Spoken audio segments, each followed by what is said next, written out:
Are you in control of your life? Your stories? Your experiences? Your emotions? We're going to talk about it on today's podcast. Hi, my name is Michael Johnson. I'm a ballroom dance professional, a life coach, and a peak performance expert.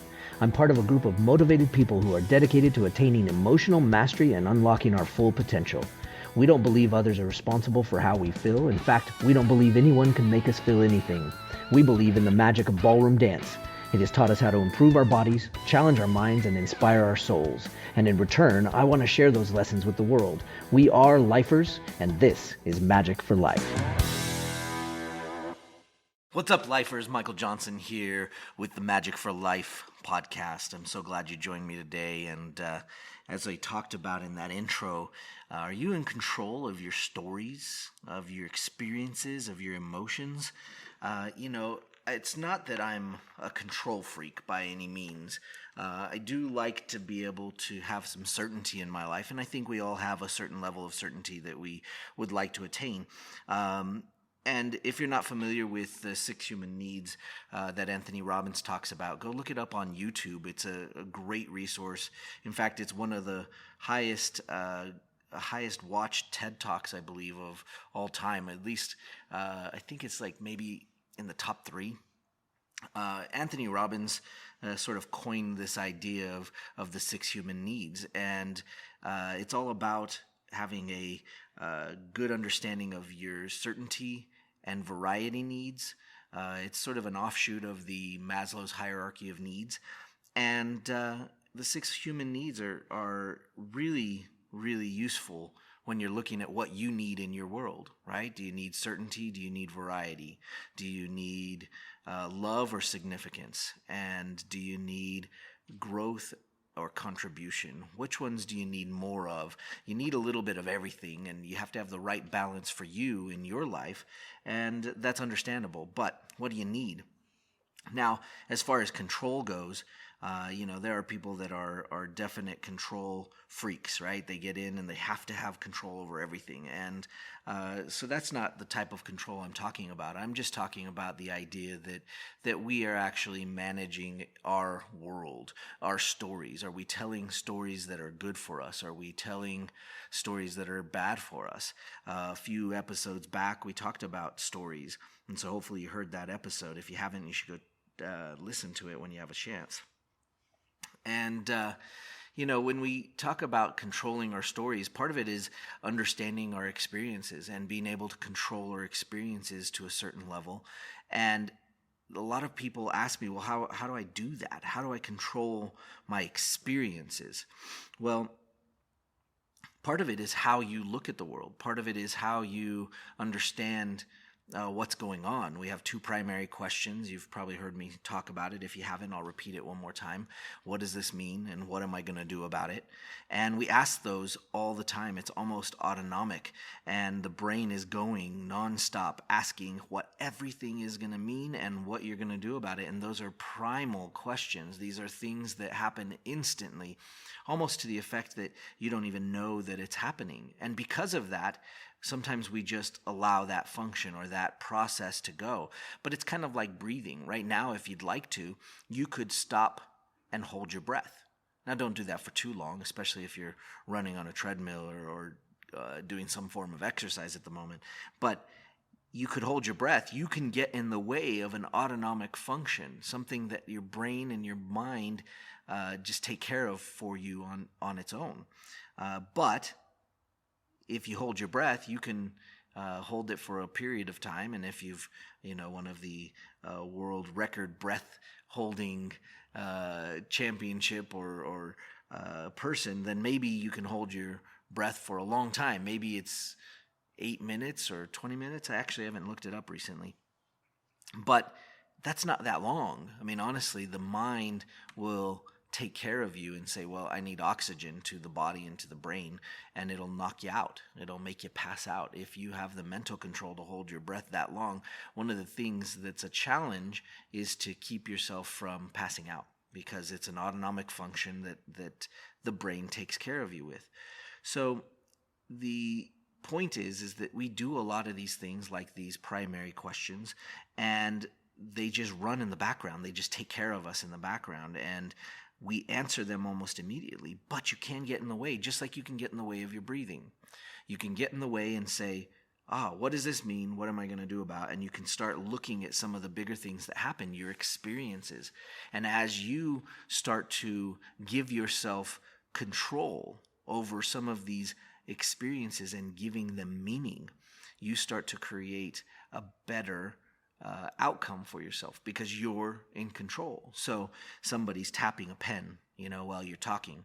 That in itself has some type of meaning. And you might ask yourself, what does this mean?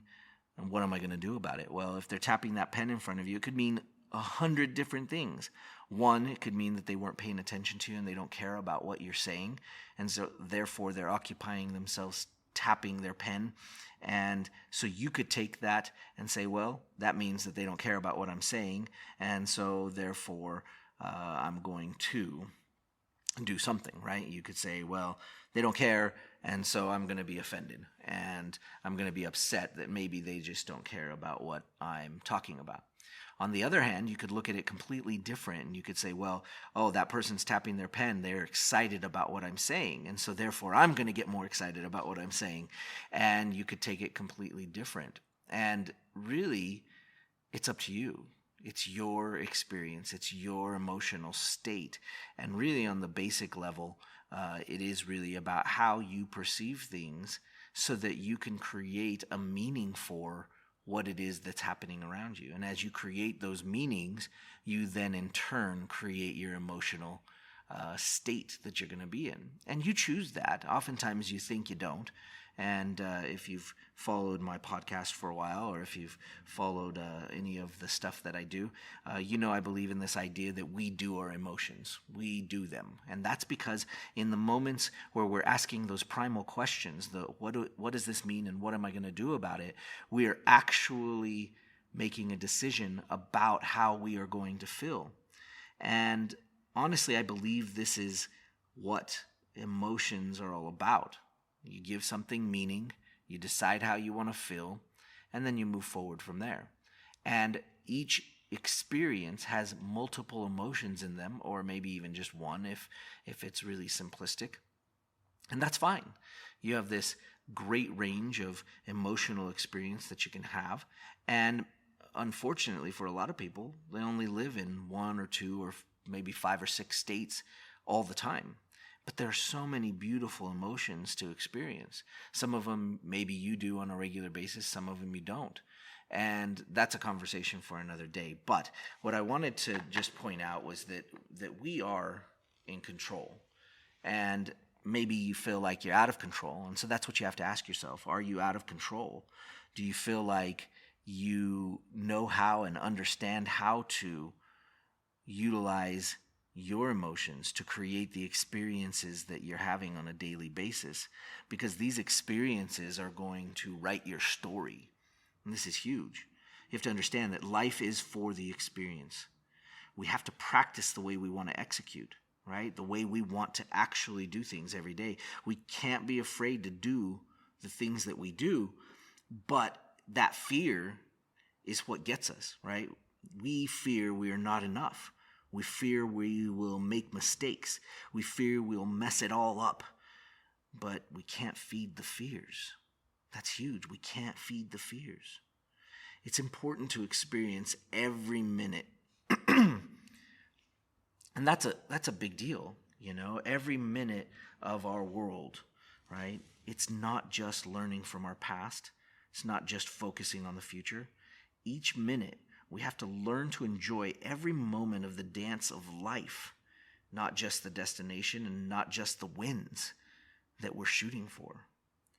We have to not focus on past mistakes and let them define us, not let the vision of the future distract us.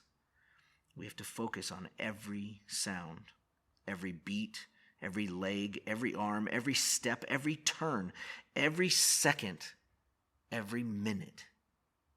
This is important. Life is going to require you to master this, or you're going to live a life of mediocrity. And I know that's something that is important to all of us. We all have something special. Each one of you out there has something special about you. And one of my goals is to help you find your greatness. And if that's just helping you through this podcast and the few times that you get to hear it on a regular basis, great. If that's through buying one of our awesome products like the new book we have coming out, great. I'm glad I can help you in that way. But honestly, you have something great inside of you, and it's time to share it with the world.